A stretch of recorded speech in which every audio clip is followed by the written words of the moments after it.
आज की इस चर्चा में मुझे भी आपसे काफी कुछ जानने का अवसर मिलेगा। ग्राउंड रियलिटी क्या है उसको समझने का अवसर मिलेगा। आज की चर्चा के निकले पॉइंट्स, आपके सुझाव देश को आगे की रणनीति बनाने में अवश्य मदद करेंगे।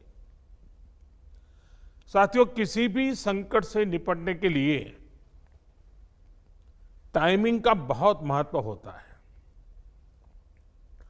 सही समय पर लिए गए फैसलों ने देश में कोरोना संक्रमण को नियंत्रित करने में बहुत मदद की है।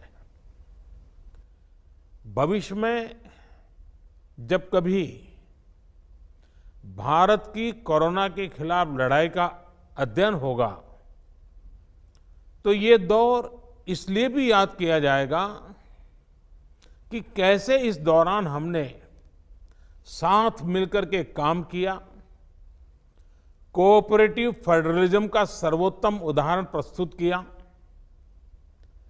साथियों, जब कोरोना दुनिया के अनेक देशों में चर्चा का विषय भी नहीं बना था, तब भारत ने इससे निपटने के लिए तैयारियां शुरू कर दी थी, फैसले लेने शुरू कर दिए थे। हमने एक एक भारतीय की जिंदगी को बचाने के लिए दिन रात मेहनत की है। बीते हफ्तों में हजारों की संख्या में हमारे भारतीय भाई बहन विदेश से अपने वतन वापस लौटे हैं। बीते हफ्तों में लाखों की संख्या में प्रवासी श्रमिक अपने अपने गांव पहुंचे हैं। रेल, रोड, एयर, सी सारे मार्ग करीब करीब अब खुल चुके हैं। लेकिन इसके बावजूद, हमारी इतनी जनसंख्या होने के बावजूद भारत में कोरोना संक्रमण उस जैसा विनाशकारी प्रभाव नहीं दिखा पाया जो दुनिया के और देशों में कोरोना ने आफत पैदा की है। दुनिया के बड़े बड़े एक्सपर्ट्स, हेल्थ के जानकार, लॉकडाउन और भारत के लोगों द्वारा दिखाए गए अनुशासन की आज भारी चर्चा हो रही है। आज भारत में रिकवरी रेट 50% से ऊपर चला गया है। आज भारत दुनिया के उन देशों में अग्रणी है जहां कोरोना संक्रमित मरीजों का जीवन बच रहा है। कोरोना से किसी की भी मृत्यु दुखद है। हमारे लिए किसी एक भारतीय की भी मृत्यु असहज करने देने वाली है। लेकिन ये भी सच है कि आज भारत दुनिया के उन देशों में है जहां कोरोना की वजह से सबसे कम मृत्यु हो रही है। अब अनेक राज्यों के अनुभव आज आत्मविश्वास जगाते हैं कि भारत कोरोना के इस संकट में अपने नुकसान को सीमित करते हुए आगे बढ़ सकता है, अपनी अर्थव्यवस्था को तेजी से संभाल सकता है। साथियों, बीते 2 हफ्ते के अनलॉक 1 ने हमें एक बड़ा सबक ये भी दिया है कि अगर हम नियमों का पालन करते रहें, सारे दिशा निर्देशों को मानते रहे, तो कोरोना संकट से भारत को कम से कम नुकसान होगा। इसलिए मास्क या फेस कवर उस पर बहुत ज्यादा जोर देना अनिवार्य है, आवश्यक है। बिना मास्क या फेस कवर के घर से बाहर निकलने की अभी कल्पना करना भी सही नहीं है।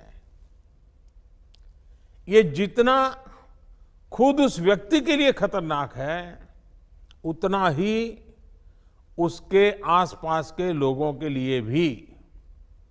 इसलिए 2 गज की दूरी का हमारा मंत्र हो, दिन में कई बार 20-20 सेकंड के लिए साबुन से हाथ धोने की बात हो, सैनिटाइजर का इस्तेमाल हो, ये सभी बहुत गंभीरता से किए जाने चाहिए। खुद की सुरक्षा के लिए, परिवार की सुरक्षा के लिए, विशेषकर घर के बच्चों और बुजुर्गों की सुरक्षा के लिए ये बहुत जरूरी है। अब तक लगभग सारे ऑफिसेस खुल चुके हैं। प्राइवेट सेक्टर में भी लोग ऑफिस जाने लगे हैं। बाजारों में, सड़कों पर भीड़ बढ़ने लगी है। तो ये सारे उपाय ही कोरोना को तेजी से फैलने से रोकने में मददगार होंगे। थोड़ी सी भी लापरवाही, थोड़ी सी भी ढिलाई, अनुशासन में कमी कोरोना के खिलाफ हम सभी की लड़ाई को कमजोर करेगा। और इतने दिनों की जो तपस्या है, उस पर पानी फिर जाएगा। हमें इस बात का हमेशा ध्यान रखना है कि हम कोरोना को जितना रोक पाएंगे, उसका बढ़ना जितना रोक पाएंगे, उतना ही हमारी अर्थव्यवस्था खुलेगी, हमारे दफ्तर खुलेंगे, मार्केट खुलेंगे, ट्रांसपोर्ट के साधन खुलेंगे और उतने ही रोजगार के नए अवसर भी बनेंगे। साथियों, आने वाले दिनों में अलग अलग राज्यों में इकोनॉमिक एक्टिविटी का जिस तरह विस्तार होगा, उससे मिले अनुभव दूसरे राज्यों को भी बहुत लाभ पहुंचाएंगे। बीते कुछ हफ्तों के प्रयासों से हमारी अर्थव्यवस्था में ग्रीन शूट्स दिखने लगे हैं। पावर कंजम्पशन जो पहले घटता जा रहा था, वो अब बढ़ना शुरू हुआ है। इस साल मई में फर्टिलाइजर की सेल बीते साल मई की अपेक्षा 2 गुनी हुई है। इस बार खरीफ की बुआई बीते साल की अपेक्षा करीब 12-13% ज्यादा हुई है। 2 व्हीलर्स का प्रोडक्शन लॉकडाउन से पहले के स्तर का करीब करीब 70% तक पहुंच चुका है। रिटेल में डिजिटल पेमेंट भी लॉकडाउन से पहले की स्थिति में पहुंच चुका है। इतना ही नहीं, मई में टोल कलेक्शन में बढ़ोतरी होना इकोनॉमिक एक्टिविटी में वृद्धि को दिखाता है। लगातार 3 महीने तक एक्सपोर्ट में कमी के बाद जून में एक्सपोर्ट फिर से बाउंस बैक करके पिछले साल के प्री कोविड पीरियड में पहुंच गया है। ये तमाम संकेत है जो हमें प्रोत्साहित कर रहे हैं, आगे बढ़ने के लिए प्रेरित कर रहे हैं। साथियों, आप में से अधिकतर राज्यों में एग्रीकल्चर, हॉर्टिकल्चर, फिशरीज और एमएसएमईज का हिस्सा बहुत बड़ा है। आत्मनिर्भर भारत अभियान के तहत बीते कुछ दिनों से इन तमाम सेक्टर्स के लिए अनेक प्रावधान किए गए हैं। एमएसएमईज को सपोर्ट करने के लिए अनेक फैसले हाल में लिए गए हैं। समयबद्ध तरीके से एमएसएमईज को बैंक से क्रेडिट दिलाने का प्रयास हो रहा है। 100 करोड़ रुपए तक के टर्नओवर वाले उद्योगों को 20% अतिरिक्त क्रेडिट के ऑटोमेटिक इंक्रीज का लाभ दिया गया है। अगर हम बैंकर्स कमिटीज के माध्यम से ये सुनिश्चित करेंगे कि उद्योगों को तेजी से क्रेडिट मिले, तो वो जल्द से जल्द काम शुरू कर पाएंगे, लोगों को रोजगार दे पाएंगे। साथियों, हमारे यहां जो स्मॉलर फैक्ट्रीज हैं, उन्हें गाइडेंस की, हैंड होल्डिंग की बड़ी जरूरत है। मुझे पता है आपके नेतृत्व में इस दिशा में काफी काम हो रहा है। ट्रेड और इंडस्ट्री अपनी पुरानी रफ्तार पकड़ सकें, इसके लिए वैल्यू चेंज पर भी हमें मिलकर काम करना होगा।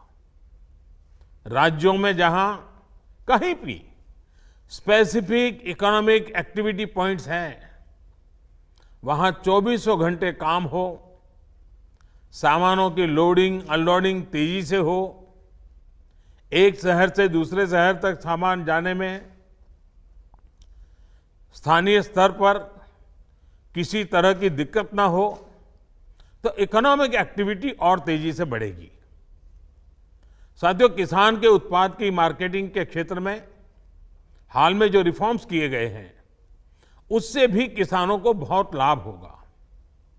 इससे किसानों को अपनी उपज बेचने के लिए नए विकल्प उपलब्ध होंगे, उनकी आय बढ़ेगी और खराब मौसम के कारण, स्टोरेज के अभाव के कारण उनको जो नुकसान होता था, उसे भी हम कम कर पाएंगे।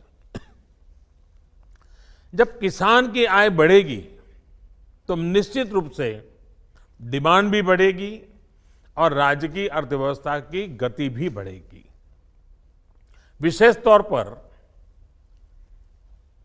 नॉर्थ ईस्ट और हमारे आदिवासी इलाकों में फार्मिंग और हॉर्टिकल्चर, इसके लिए अनेक अवसर बनने वाले हैं। ऑर्गेनिक प्रोडक्ट्स हो, बाम्बू प्रोडक्ट्स हो, दूसरे ट्राइबल प्रोडक्ट्स हो, उनके लिए नए मार्केट का द्वार खुलने वाला है। लोकल प्रोडक्ट के लिए जिस क्लस्टर बेस्ड रणनीति की घोषणा की गई है, उसका भी लाभ हर राज्य को होगा। इसके लिए जरूरी है कि हम हर ब्लॉक, हर जिले में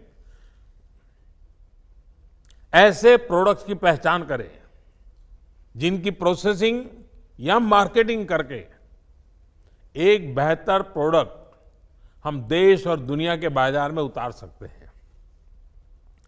साथियों, बीते दिनों आत्मनिर्भर भारत अभियान के तहत जितनी भी घोषणाएं की गई हैं, वो एक निश्चित समय सीमा के भीतर जमीन पर उतरे, इसके लिए हमें एकजुट होकर काम करना है।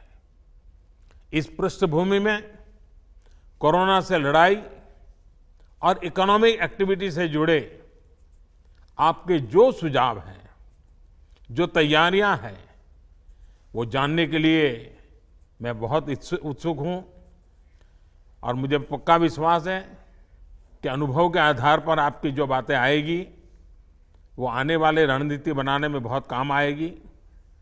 और आप हमसे जुड़े रहने के लिए सब्सक्राइब करें YouTube पर, फॉलो करें Twitter पर और लाइक करें Facebook पर। और ज्यादा जानकारी के लिए न्यूज़ नशा की वेबसाइट पर जाएं। आपको टाइप करना होगा सिर्फ न्यूज़ नशा।